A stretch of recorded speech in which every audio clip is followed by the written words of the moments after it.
Salut l'équipe, bienvenue dans ce nouvel épisode de la série La prépa mentale adaptée à l'entreprise, la série pour booster tes performances et ton bien-être au sein de ton milieu professionnel.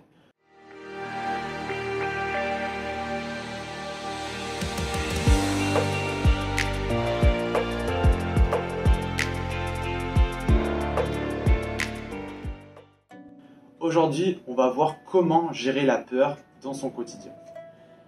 Quand je dis la peur, c'est toutes les formes de peur qu'il peut y avoir. C'est le stress, c'est l'anxiété, c'est tous ces sentiments qui vont créer de l'inconfort à l'intérieur.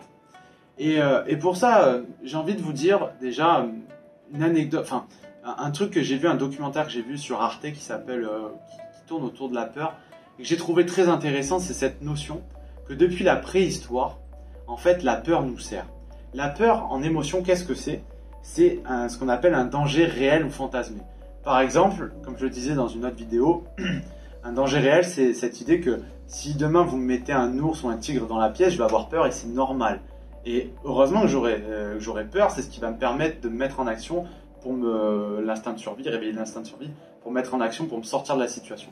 Par contre, un danger fantasmé, par exemple, l'idée de prendre la parole en public, de faire une réunion ou d'aller chez un client, et de se demander qu'est-ce que la personne va penser de nous, comment ça va se passer, et de se raconter un peu des histoires qui vont nous faire stresser. Ça, c'est ce qu'on appelle un danger fantasmé. Le danger n'est pas vraiment réel, c'est juste une histoire qu'on se raconte.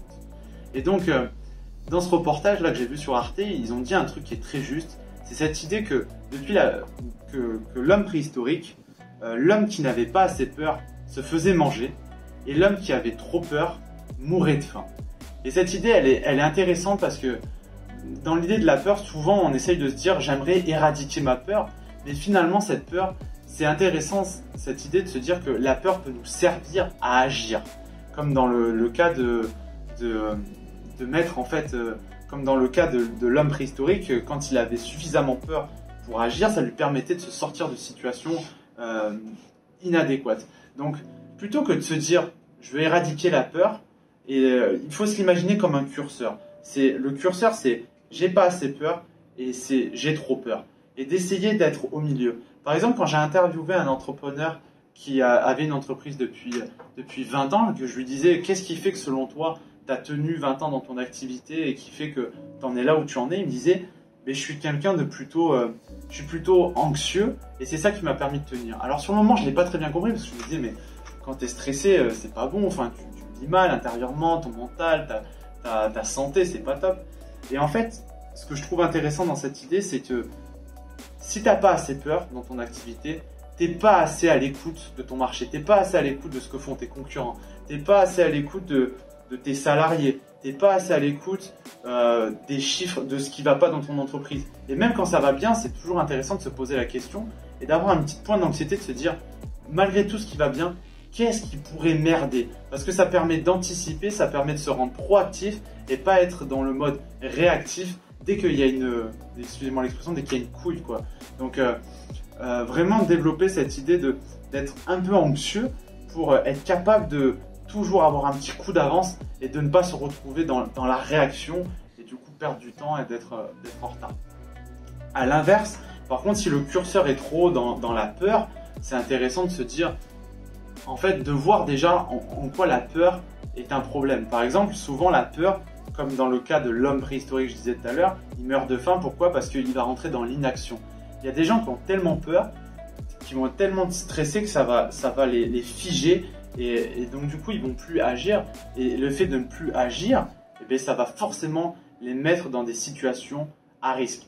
Donc l'idée, encore une fois, c'est de ramener le curseur au milieu et de se dire ok, quand j'ai trop peur et que je commence à être figé, commencer à décomposer la peur pour se dire ok, quelles sont les premières actions que je peux mettre en place pour commencer à agir, pour commencer à me sortir de ma zone de confort et pour justement replacer le curseur au bon niveau pour que la peur ne soit pas